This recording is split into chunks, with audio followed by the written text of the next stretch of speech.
This is Tamor Hussain reading for reviewer Richard Wakeling. The one thing that immediately stands out about Trek to Yomi is its striking visual style. Set during Japan's Edo period, Trek to Yomi captures feudal Japan with a grainy black and white feel reminiscent of classic samurai cinema, particularly the movies of legendary filmmaker Akira Kurosawa. Almost every single frame in Trek to Yomi could be a painting, such is the beauty of its immaculate composition. For all its gravitas, however, the side-scrolling action game underneath it all continually underwhelms. When two heavy steel katanas clash against each other with a subdued and weightless whimper, it becomes clear that Trek to Yomi lacks the substance to match his fantastic style.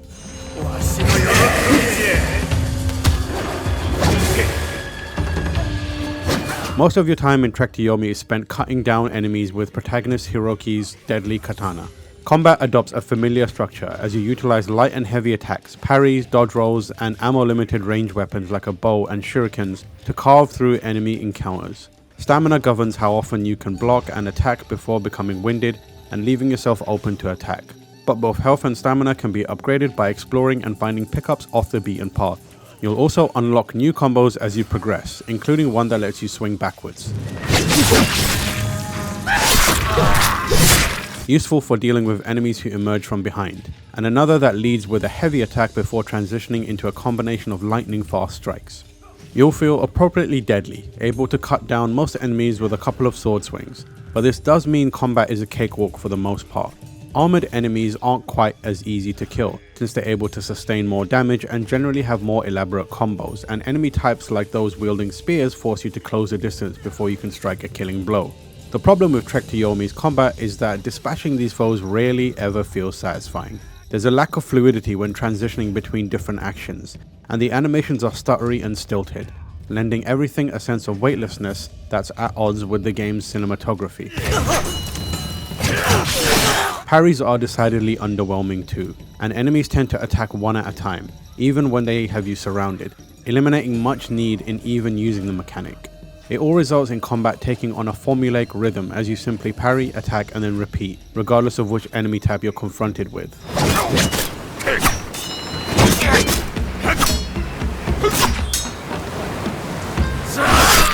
There's little of substance outside of combat as well. Seeking alternate paths can lead to the discovery of fun environmental hazards that let you bypass entire combat sequences altogether. Cutting a rope to send logs tumbling onto some hapless bandits sitting around a campfire, for instance, or opening up a dam to wipe out a group with the rushing water. There's also a single rudimentary puzzle where you have to look at 3 kanji characters in the environment and then line them up correctly, that's reused multiple times. There's a degree of challenge in having to differentiate between various symbols, but this creates a dissonance in your role as Hiroki, considering as someone who's Japanese, he would presumably read kanji and not be confused by these puzzles. Ultimately, the visuals do a lot of the heavy lifting. Trek to Yomi's cinematic presentation is eye-catching right from the very beginning. The game opens with Hiroki, a young samurai in training, practicing with his sword alongside his master. This sequence serves as a combat tutorial that blends in nicely with Hiroki's origin and seamlessly shifts into the motivating force of the story.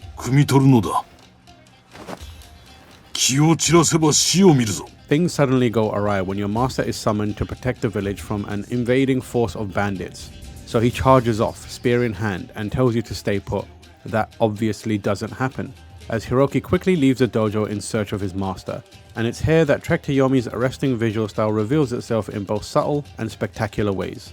After descending the steps leading into town, the camera positions itself behind shopkeepers and busy market stalls as you weave between silhouettes. You're given full range of 3D motion when exploring the environment, but the camera is fixed in order to frame each scene as though it were a movie.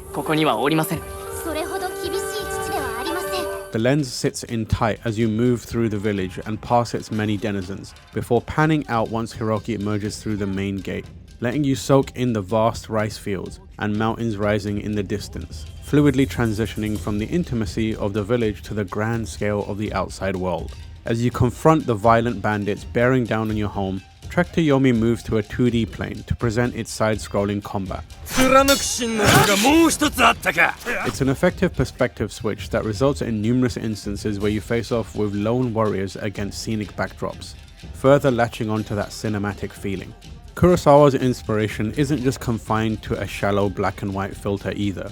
There might not be anything here that can truly match the Japanese director's brilliance, but that doesn't prevent Trek to Yomi from being an excellent homage. Its use of natural phenomena like wind, rain, fire, and mist creates movement that breathes life into each frame in a very Kurosawa-esque fashion.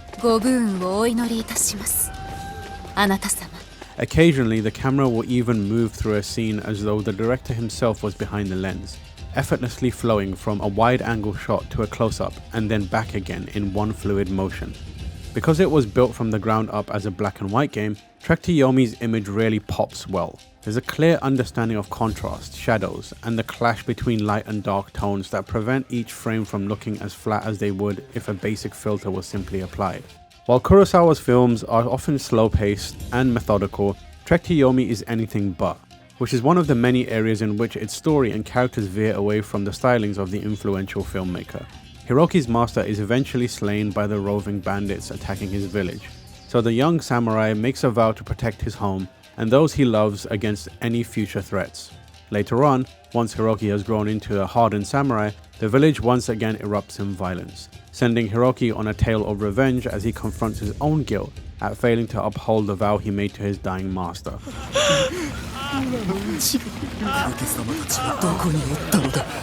It's a simple story that moves along at a fairly brisk pace, often squeezing in less than a minute of dialogue before you're on to the next fight. The emotional beats don't quite pay off since you don't spend enough time with any of the characters to become invested, but it never tries to stretch itself too thin. This is a refined tale that complements the action without ever truly being compelling. At times, it's disappointing that it doesn't do more, only briefly touching on Shinto mythology for example, but it serves its purpose, generating momentum with its revenge-fueled romp.